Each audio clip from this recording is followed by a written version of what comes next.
ഏറെ സ്നേഹമുള്ള സത്യവിശ്വാസികളെ, വിശ്വാസിനികളെ, അല്ലാഹുവിന്റെ ആജ്ഞകളും നിർദ്ദേശങ്ങളും ജീവിതത്തിന്റെ എല്ലാ സമയ സന്ദർഭങ്ങളിലും കാത്തു സൂക്ഷിച്ച് തഖ്വയുള്ളവരായി ജീവിക്കണമെന്ന് ആമുഖമായി ഉണർത്തുകയാണ് ഉപദേശിക്കുകയാണ്. സഹോദരങ്ങളെ, പവിത്രമായ ദീനുൽ ഇസ്ലാം അതിന്റെ നിയമങ്ങളും നിർദ്ദേശങ്ങളും പാലിച്ചുകൊണ്ട് ജീവിക്കുന്ന ആളുകൾക്ക് അല്ലാഹു തയ്യാറാക്കി വെച്ചിട്ടുള്ളത് സ്വർഗമാണ്. ആ സ്വർഗത്തിലേക്ക് മനുഷ്യരെ അടുപ്പിക്കുന്ന ചെറുതും വലുതുമായ എല്ലാ കാര്യങ്ങളും അല്ലാഹുവിന്റെ ഗ്രന്ഥമായ വിശുദ്ധ ഖുർആനിലൂടെയും പ്രവാചകൻ സല്ലല്ലാഹു അലൈഹി വസല്ലമയുടെ 23 കൊല്ലത്തെ ജീവിത മാതൃകയിലും നമുക്ക് ദർശിക്കാൻ സാധിക്കും. ഈ ദീന് പരിപൂർണമായ സമ്പൂർണമാണ്. അതിന്റെ വിശ്വാസങ്ങളും അതിലെ കർമ്മങ്ങളും എല്ലാ വശങ്ങളും വളരെ കൃത്യവും സമ്പൂർണവുമായി നമ്മെ പഠിപ്പിച്ചിട്ടുണ്ട്. ദീനിന്റെ എല്ലാ കാര്യങ്ങളും ഒരു 3 കാര്യങ്ങളിൽ പരിമിതമാണ്. ആ 3 കാര്യങ്ങളിലാണ് നാം ഏറെ ശ്രദ്ധ കാണിക്കേണ്ടത്. അതിലൊന്നെന്താന്ന് ചോദിച്ചാൽ ഈമാനാണ്. ഒരാൾക്ക് പരിപൂർണമായി ദീൻ പ്രവേശിക്കണമെങ്കിൽ ഈമാൻ ആവശ്യമാണ്. രണ്ടാമത്തേത് നമുക്കറിയാം ഇഖ്ലാസാണ്. മൂന്നാമത്തേത് ഇത്തിബാ ആണ്. ഇത്തിബാ എന്ന് പറയുമ്പോൾ നമുക്കറിയാം അല്ലാഹുവിന്റെ പ്രവാചകനെ അനുസരിക്കുക എന്നുള്ളതാണ്.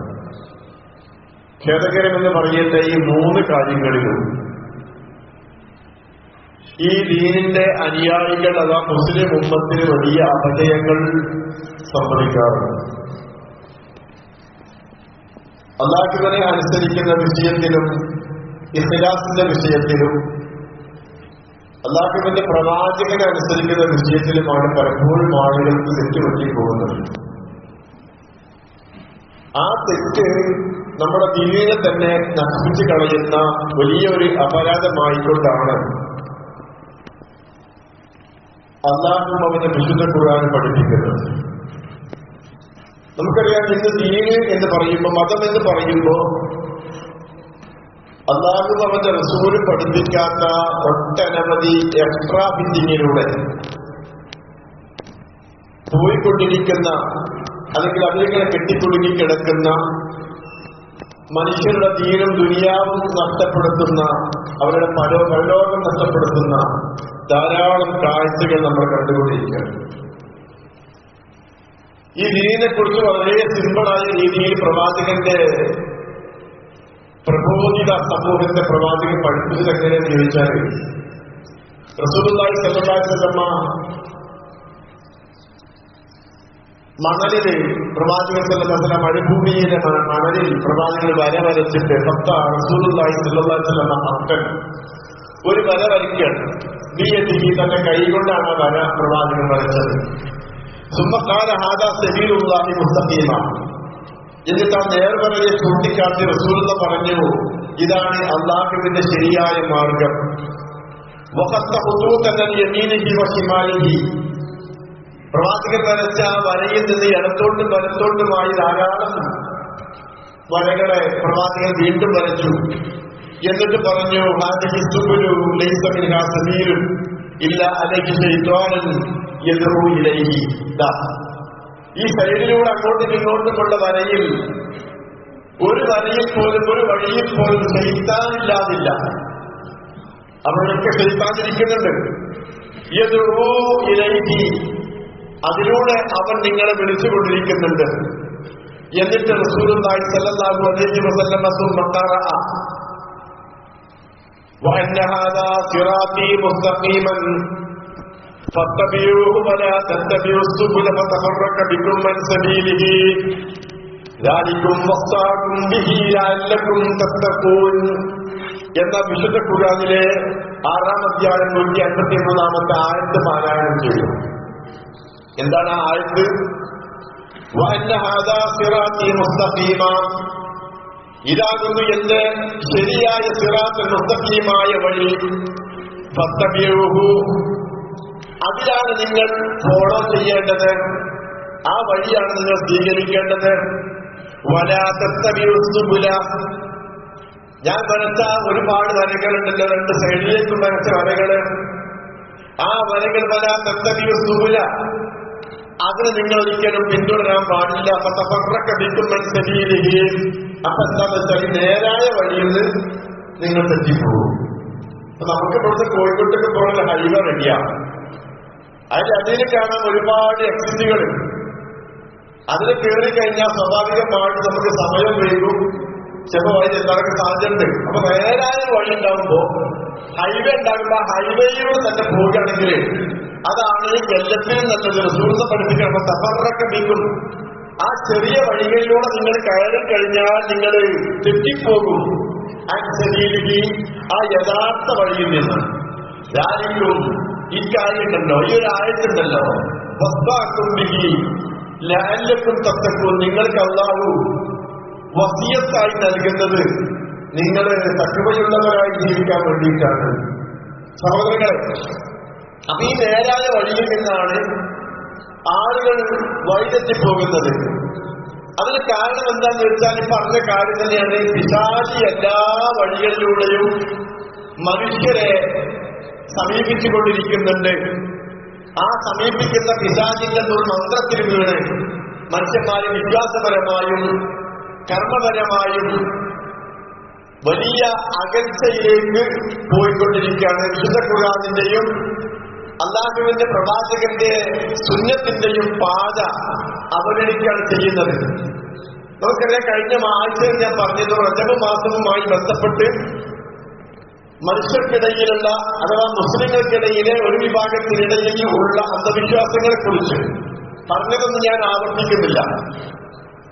എന്നാൽ ചില കാര്യങ്ങൾ കൂടി ഒന്ന് ഉണർത്തേണ്ടതുണ്ട്. നമുക്കറിയാം, പവിത്രമാക്കപ്പെട്ട മാസമാണ് എന്ന നിലക്ക് ആ മാസത്തിന് പ്രത്യേകത അള്ളാഹു കൽപ്പിച്ചിട്ടുണ്ട്. എന്നാൽ റജബ് ആയതുകൊണ്ട് മാത്രം പ്രവർത്തനങ്ങളിൽ ഏർപ്പെടുക എന്ന് പറയുന്നത്, അതിന് പലപ്പോഴും കൊണ്ടുവരാറുള്ളത് ഒരുപാട് ലൈഫായ ഹദീസുകളാണ്. ഞാൻ പറഞ്ഞിരുന്നു, റജബ് മാസത്തിൽ ആരെങ്കിലും ഉംറ ചെയ്താൽ വലിയ പ്രതിഫലമുണ്ട്. അതേ പ്രകാരം മറ്റൊരു കാര്യം ഞാൻ പറഞ്ഞത് റമായിബ് നമസ്കാരത്തെ കുറിച്ചാണ്, ആഗ്രഹ സഫലീകരണ നമസ്കാരത്തെ കുറിച്ച്. വേറൊന്ന് ഞാൻ പറഞ്ഞിരുന്നു, പ്രാർത്ഥനയെ കുറിച്ച്. അല്ലാഹുമ്മ ബല്ലിഗ്നാ റമദാൻ, അല്ലാഹുമ്മ ബാരിക്നാ ഫീ ശഅബൻ റജബ് വ ശഅബാൻ, റജബിലും ശഅബാന്റെ ബർക്കത്ത് ചെയ്യണം. അതേ പ്രകാരം റമദാനിലെ ഞങ്ങളിലേക്ക് റജബ് എത്തിക്കണമെന്ന് പറയുന്ന ആ 3 കാര്യം ഞാൻ പറഞ്ഞു. അതിന് ഇസ്ലാം ദീനിൽ യാതൊരു തെളിവില്ല. നമ്മൾ പറഞ്ഞിരുന്നു ഉംറ എപ്പോഴും ചെയ്യാം. ഇനി അതുമായി ബന്ധപ്പെട്ടുള്ള മറ്റു 4ാമത്തെ ഒരു വിഷയമാണ്, ആദ്യമായി റജബ് മാസം അറിയിക്കുന്നവന് നരകം നിഷിദ്ധമാണ് എന്ന് പറയുന്ന ഒരു ഹദീസ് കൊണ്ടുവരാറുണ്ട്.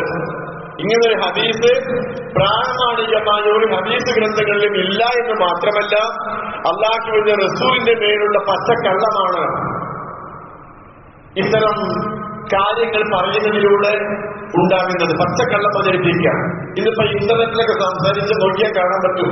പ്രസംഗിക്കുകയാണ് ആളുകള് എന്ത് ഇങ്ങനെ റജബ് മാസം അറിയിക്കുന്നവര് ആദ്യം അറിയിക്കാം. അപ്പൊ റജബ് മാസം ഞാൻ കണ്ടു, ഞാൻ ആദ്യമായിട്ട് അറിയിച്ചാല് എനിക്ക് നരകനിശ്ചിതമാണ്, അങ്ങനെ ഹദീസെന്നല്ല എന്ന് നമ്മൾ കാണാൻ സാധിക്കുന്നു. അതേ പ്രകാരം 5ാമത്തെ ഒരു കാര്യം കൂടി ഉണ്ട്. അതെന്താണ്? റജബ് അല്ലാഹുവിന്റെ മാസമാണ്. ശഅബാൻ എന്റെയും അഥവാ പ്രവാചകന്റെയും റമദാൻ എന്റെ ഉമ്മത്തിന്റെയും എന്ന് പറയുന്ന ഒരു ഹദീസ്. ഞങ്ങൾക്ക് ഇതിന്റെ ആശയം മാത്രമാണ് പറയുന്നത്. ഈ ഹദീസ് ലൈഫാണ്, ദുർബലമാണ്. അങ്ങനെ ഒരു ഹദീസ് റജബ് മാസവുമായി ബന്ധപ്പെട്ട് റസൂലുള്ളാഹി സ്വല്ലല്ലാഹു അലൈഹി വസല്ലമയുടെ പക്കൽ വന്നിട്ടില്ല. 6ാമത്തെ കാര്യം, റജബിൽ നിന്ന് ഈമാനോടെയും പ്രതിഫലത്തോടെയും ആരെങ്കിലും നോമ്പ് നോക്കുകയാണെങ്കിൽ എന്ന് പറഞ്ഞുകൊണ്ടുള്ള ഹദീസുണ്ട്. അതും മൗലൂആയ ഹദീസാണ്. മൗലൂ എന്ന് പറഞ്ഞാല് കെട്ടിച്ചമക്കപ്പെട്ട ഹദീസാണ്. അതേ പ്രകാരം ഏഴാമത്തെ ഒരു കാര്യം, റജബിൽ ഒരു വിശ്വാസിയുടെ പ്രയാസം ആരെങ്കിലും നീക്കിക്കൊടുത്താൽ അവന് വമ്പിച്ച പ്രതിഫലമുണ്ട് എന്ന് പറയുന്ന മറ്റൊരു ലൈഫായ ഹദീസ്. ഈ ഹദീസും മൗദൂ ആണ്, അഥവാ കെട്ടിച്ചമക്കപ്പെട്ടതാണ്. നമുക്കറിയാം, പള്ളികളിലൊക്കെ ഒന്നുകിൽ ജുമുഅക്ക് മുമ്പുള്ള പ്രസംഗത്തില്, അല്ലെങ്കിൽ ജുമുഅക്ക് ശേഷമുള്ള പ്രസംഗത്തില് മിമ്പറിൽ കേറിയാൽ അത് ഹറാമാണ്. മിമ്പർ താഴ്ചന്ന് മലയാളം പറയാം, ജുമുഅന്റെ മുമ്പ് പറയാം, ശേഷം പറയാം.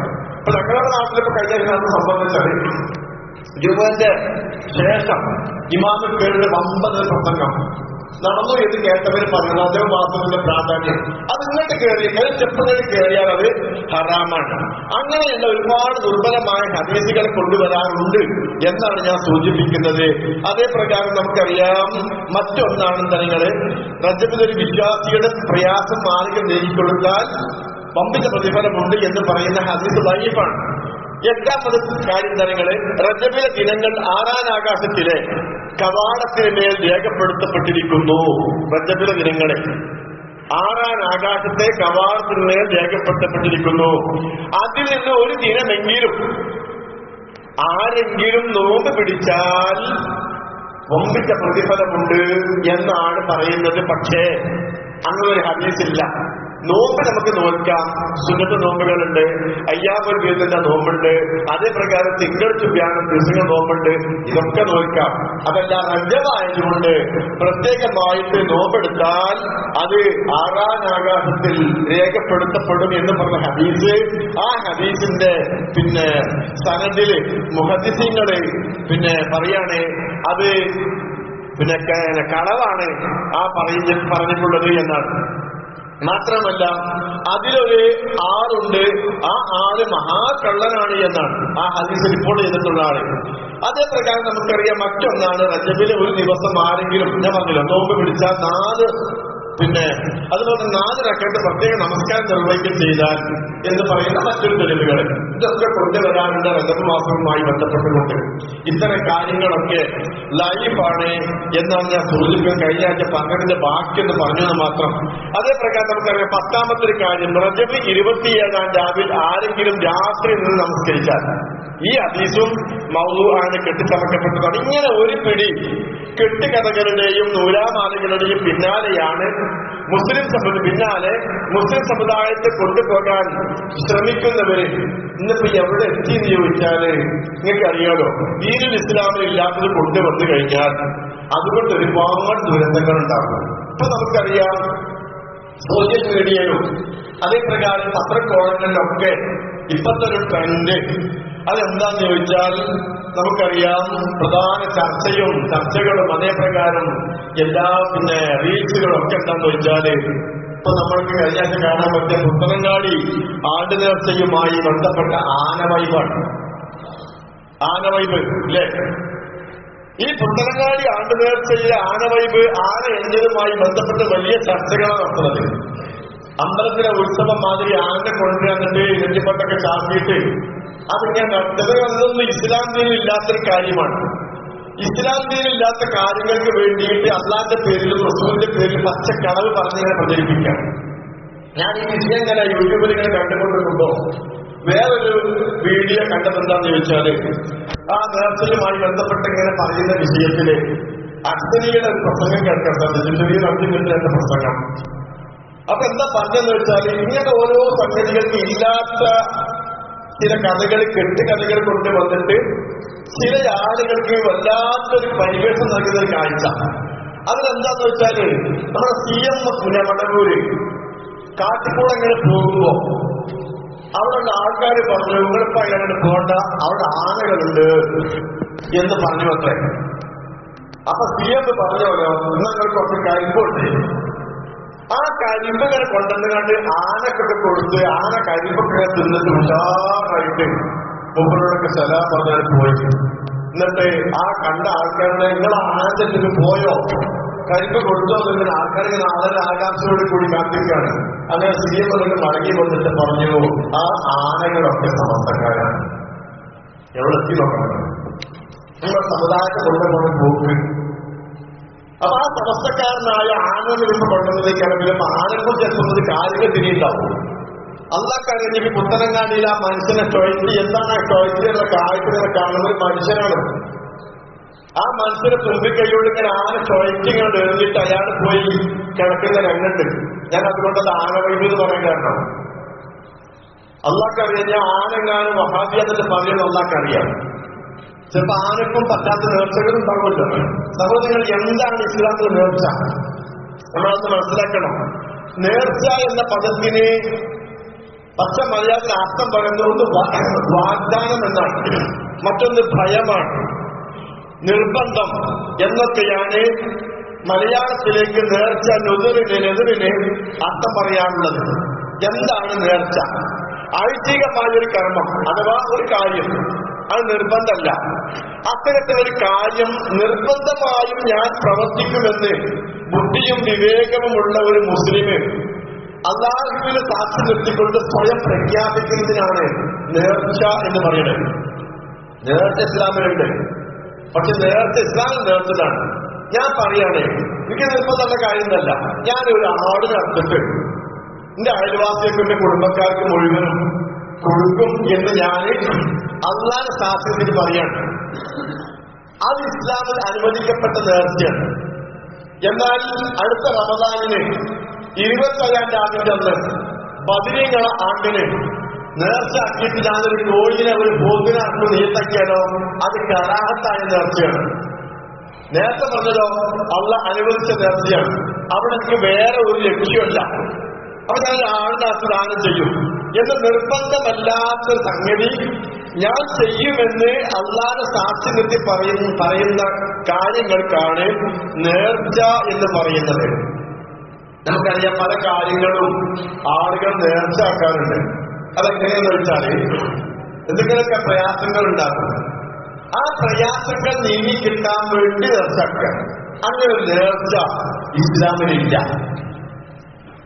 ആ സംഗതി നമുക്ക് പൂർത്തിയായി കഴിഞ്ഞതിന് ശേഷമാണ് എന്ത് ചെയ്യാം, അള്ളാന്റെ മാർഗം നമുക്ക് ധർമ്മം കൊടുക്കാൻ പ്രശ്നമില്ല. നോക്കൂ, നിങ്ങളെ ഒരു കാര്യത്തെ ഇല്ലായ്മ ചെയ്യാൻ വേണ്ടി നടത്തപ്പെടുന്ന നേർച്ച അള്ളാഹുവിന് സ്വീകാര്യമല്ല എന്നാണ് പ്രത്യേകമായ ഡിമാൻഡ് വെച്ചുകൊണ്ട്. ഉദാഹരണമായിട്ട് ഞാൻ പറയാം, എനിക്ക് പുറത്തൊരു കുരുണ്ട്. ആ കുരു ഒരു ഓപ്പറേഷൻ കൂടാതെ നീങ്ങിപ്പോവുകയാണെങ്കിൽ ഞാൻ 10 യാസീൻ ഓതുന്നു. അത്ര നേരത്തെ യാസീനിക്കോതാം, 10 അല്ല 100 സൂത്ര കേൾപ്പിക്കോതാം, ഏത് പോതാം. പക്ഷെ എന്റെ കുരു നീ കിട്ടിയാൽ എന്നുള്ള കണ്ടീഷൻ വെക്കുന്ന നേർച്ച ഇസ്ലാമിലില്ല എന്നുള്ളത് മനസ്സിലാക്കാം. ഇതൊക്കെ പലപ്പോഴും നമ്മുടെ മുജാഹിദ് കുടുംബങ്ങളിൽ പോലും ജീവിക്കുന്ന പ്രായമുള്ള ആളുകളിൽ ഉണ്ടായിക്കൊണ്ടിരിക്കുന്ന അല്ലെങ്കിൽ സംഭവിച്ചു പോകുന്ന ചില ധാരണകളാണ്.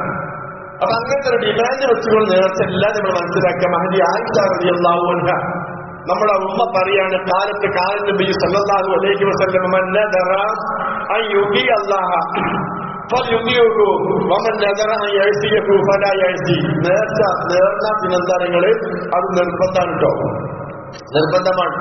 ആയിഷ ബീവി പറയുന്നു, അല്ലാഹുവിനെ അനുസരിക്കുന്ന കാര്യത്തിൽ അഥവാ ഒരു കാര്യം ചെയ്യുമെന്ന വിഷയത്തിൽ ഒരാൾ നേർച്ച ചെയ്താൽ അയാൾ അത് അനുസരിച്ചു കൊള്ളണം, തർക്കമില്ല. ഒരാൾ നേർന്നാൽ അത് നിർവഹിച്ചു കൊള്ളണം.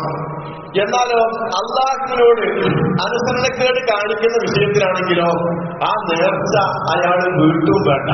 ഞാൻ നേരത്തെ പറഞ്ഞ മാതിരി ഇക്കൊല്ലത്തെ ബദരീകളാണ് ഇന്റെ വക ഒരു കോഴി, ഇന്റെ വക ഒരു ആട്, ഇന്റെ വക ഒരു പോത്ത്, 1000 രൂപ, അതെന്താണ് ശിർക്കാണ്.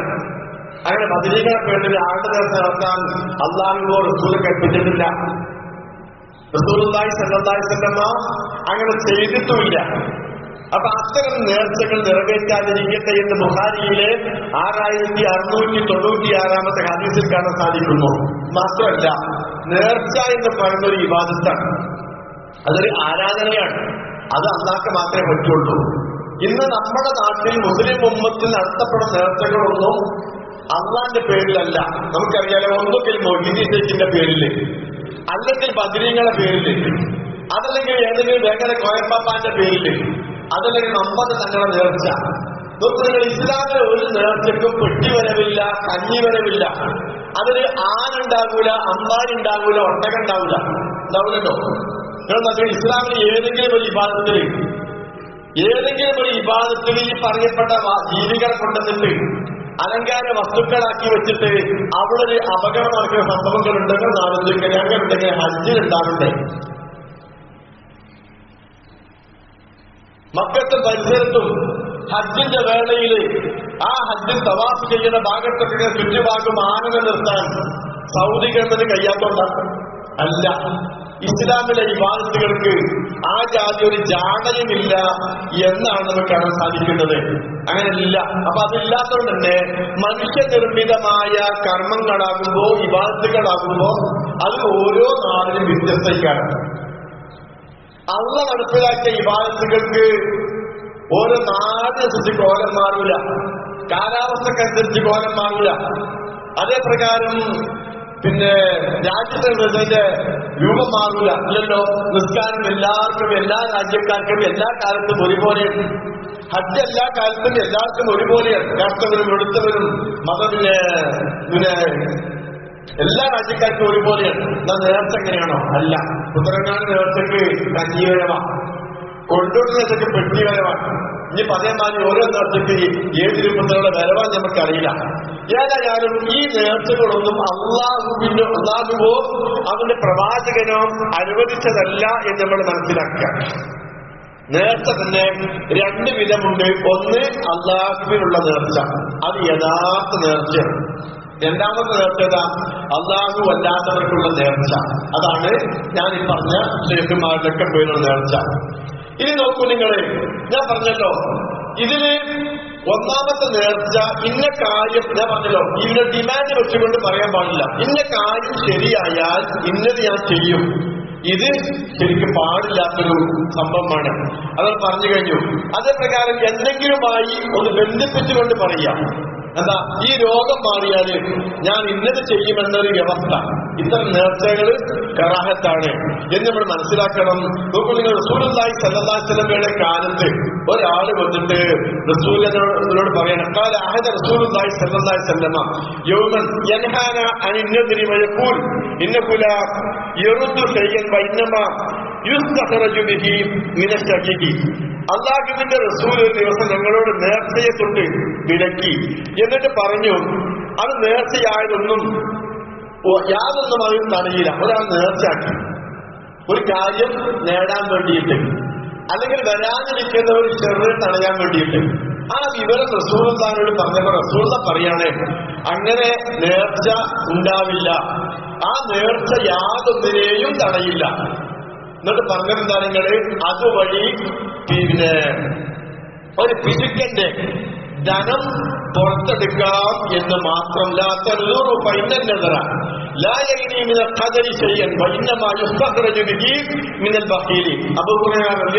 ഉദ്ധരിക്കുന്ന ഒരു ഹദീസാണത്. വേറെ ഒരുപാട് റിവായത്തുകളിൽ ഇതുപോലെ തന്നെ വന്നിട്ടുണ്ട്. ഒന്ന് രണ്ടെണ്ണം സാമ്പിളിന് മാത്രം ഞാൻ പറയുന്നു. ലാ തനുദൂറു, നിങ്ങള് നേർച്ച നേരാൻ പാടില്ല. ഖദരി, അല്ലാഹുവിന്റെ ഖദറിൽ നിന്ന് യാതൊന്നിനെയും നേർച്ച അധീനപ്പെടുത്തുന്നില്ല. പിശുക്കന്റെ കയ്യിലുള്ള പൈസ, ഒരാടിന്റെ പൈസ, കോഴിന്റെ പൈസ, അല്ലെങ്കിൽ ഒരു ദിവസത്തെ ഫുഡിന്റെ പൈസ, അതങ്ങോട്ട് പുറത്ത് ചാടും എന്നതല്ലാത്ത അള്ള തീരുമാനിച്ച ഒരു ഖദറിനെയും മാറ്റം വരുത്താൻ അത്തരം നേർച്ച കൊണ്ടാവില്ല എന്ന് റസൂലുള്ളാഹി സ്വല്ലല്ലാഹു അലൈഹി വസല്ലം പഠിപ്പിക്കുകയാണ്. ഇത്തരം കാര്യങ്ങൾക്ക് നമ്മൾ മനസ്സിലാക്കുക. ആളുകൾക്ക് നേർച്ചാന്ന് കേൾക്കുമ്പോഴേക്കും അകപ്പാടുകൾക്ക് ആവേശം കൂടിയിട്ട്, അല്ലെ, പെൺകുട്ടികളെ കല്യാണം ശരിയാക്കാൻ വേണ്ടിയിട്ട്, ഭർത്താവിന് ജോലി ശരിയാക്കാൻ വേണ്ടിയിട്ട്, കുട്ടികൾക്ക് പഠിക്കാൻ നല്ല മൂഡ് താങ്ങാൻ വേണ്ടിയിട്ട് ഒക്കെ നേർച്ച ചേരുന്നു. അങ്ങനെയുള്ള കണ്ടീഷൻ വെച്ചുകൊണ്ട് നേർച്ച ഇസ്ലാമികമല്ലെന്ന് മനസ്സിലാക്കുക. പിന്നെ നാട്ടിൽ നടക്കുന്ന നേർച്ച, അത് നേർച്ച ഇസ്ലാമിക നേർച്ചയല്ല, ഉത്സവങ്ങളാണ്, ഫെസ്റ്റിവലാണ്, പിലാനുകളാണ് എന്ന് നമ്മൾ മനസ്സിലാക്കുക. നേർച്ചയുമായി യാതൊരു ബന്ധമല്ല.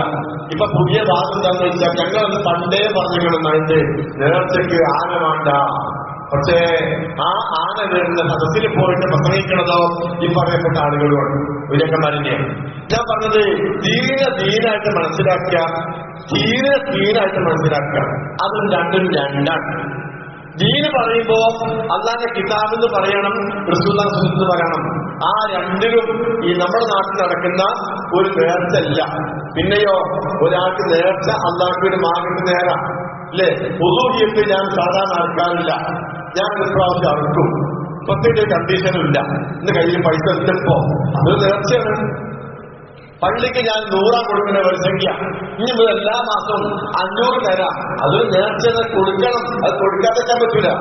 റസൂലുള്ളാഹിന്റെ കാലത്ത് ഒരാൾ വന്നിട്ട് ചോദിക്കാണ്, കൊണ്ടു നെതർത്തു ഫിൽ ജാഹിലിയ്യ, ജാഹിലിയ്യ കാലത്ത് റസൂലെ ഞാൻ നേർച്ച നേർന്നു. എന്താ നേർച്ച? നമ്മുടെ നാട്ടിലുള്ള മാതിരി ഏതെങ്കിലും മക്കാമുക്കോ ഔലിന്റെ പേരിലോ ഷെയ്ഖിന്റെ പേരിലോ അല്ല. ജാഹിലിയ കാലത്ത് ഒരാള് വന്നിട്ട് റസൂൽ ഇബ്നു പറഞ്ഞത് പറയാണ്, ഞാന് റസൂലുള്ളാഹി സ്വല്ലല്ലാഹു അലൈഹി വസല്ലം ചോദിക്കാണ്, ഞാൻ കൊണ്ട് നെതർത്തു ഫിൽ ജാഹിലിയ, ജാഹിലിയ കാലത്ത് ഞാനൊരു നേർച്ച നേർന്നു റസൂലെ, അൻ ആയത്തിക്കഫ ലൈലത്തുൽ ഫിൽ മസ്ജിദിൽ ഹറാം. എന്താ നേർച്ച? ഒരു ദിവസം ഫുള്ളായിട്ട് ഈത്തികാഫിരിക്കാം എന്നതാണ് നേർച്ച. അപ്പൊ റസൂലുള്ളാഹി സ്വല്ലല്ലാഹു അലൈഹി വസല്ലം ചോദിക്കാണ്, പറഞ്ഞു ഔ ഫീബി നദിക, ആ നേർച്ച നീ വീട്ടണം. ഇയാൾ എന്നാ ചെയ്തത്? ഇസ്ലാമിക്ക് വരുന്നതിന്റെ മുമ്പാണ്, ജാഹിലിയത്തിലാണെന്ന്. ആ ജാഹിലിയത്തിലുള്ള നേർച്ച എങ്ങനെയാണ്? അള്ളാന്റെ മസ്ജിദുൽ ഹറാമിൽ പോയിട്ട് ഇത്തികാഫിരിക്കാന്നുള്ളതാ.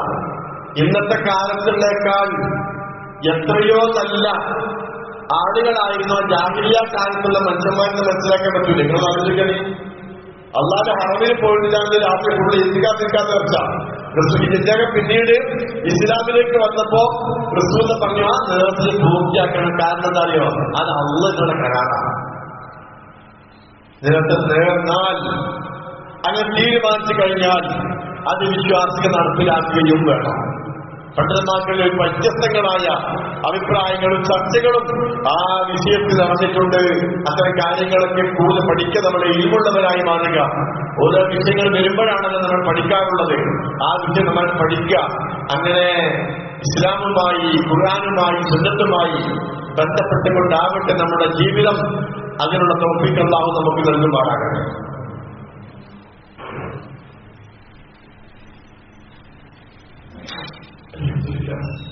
والصلاة والسلام على رسول الله وعلى آله وأصحابه أجمعين. أما بعد أيها الناس اتقوا الله عباد الله.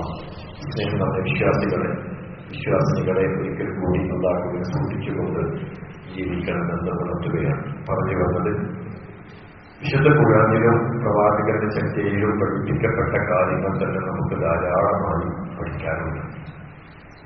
നമ്മൾ സ്ഥിരം ഒരു വിദ്യാർത്ഥിയായി മാറും. 3 അവസ്ഥകളെ ഒരു മനുഷ്യനുണ്ടാകാൻ പാടുള്ളൂ. ഒന്നുകിൽ ഒരു വിദ്യാർത്ഥിയാണ്, അല്ലെങ്കിൽ അധ്യാപകനാണ്, അതല്ലെങ്കിൽ പിന്നെ ഒരു കേൾവിക്കാരനാവും. പുസ്തമയല്ല, കേൾവിക്കാരനാവും. 4മതൊന്നും നീ ആയി മാറാൻ ശ്രമിക്കരുത്. അങ്ങനെയായാൽ നീ നശിച്ചു പോകുമെന്നാണ്. മുതൽ പഠിക്കുക, നമ്മൾ പഠിച്ചുകൊണ്ടേയിരിക്കുക ഓരോ വിഷയങ്ങൾ. നമുക്കറിയാം, പഠിക്കാനുള്ള ഒരുപാട് അവസരങ്ങൾ ആധുനിക കാലത്തുണ്ട്. നമുക്കറിയാം, നമ്മുടെ ജാമ്യയുടെ വാർഷികമാണ് ഈ വരുന്ന ഞായർ തിങ്കൾ ദിവസങ്ങളിൽ. നല്ല നല്ല പഠന ക്ലാസ്സുകൾ നടക്കുന്നുണ്ട്. ആളുകൾ അവിടേക്ക് പരമാവധി വലിയ വാഹനം വെച്ചുകൊണ്ട് തന്നെ എത്താൻ കഴിയുന്നവർ എത്തുക, കുടുംബ സമേതം പങ്കെടുക്കുക. നമുക്കറിയാം, കേരളത്തിന് പുറത്തും അറിയപ്പെട്ട ഒരു സ്ഥാപനമായിട്ട് നമ്മുടെ ജാമ്യ ക്യാമ്പസുകൾ മാറിയിട്ടുണ്ട്.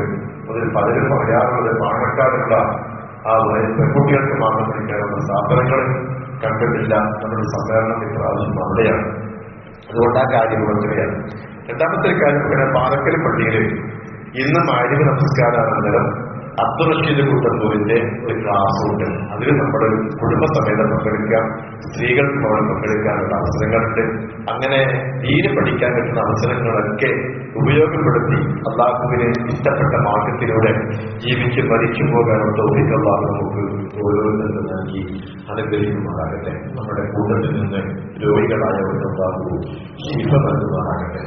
മരണപ്പെട്ടു പോയവർക്ക് അല്ലാഹു മഗ്ഫിറത്തും റഹ്മത്തും നൽകി അവരെയും നമ്മയും അവരുടെ ജന്നാത്തുൽ ഫിർദൗസിൽ ഒരു കൂടി അനുഗ്രഹിക്കുമാറാകട്ടെ.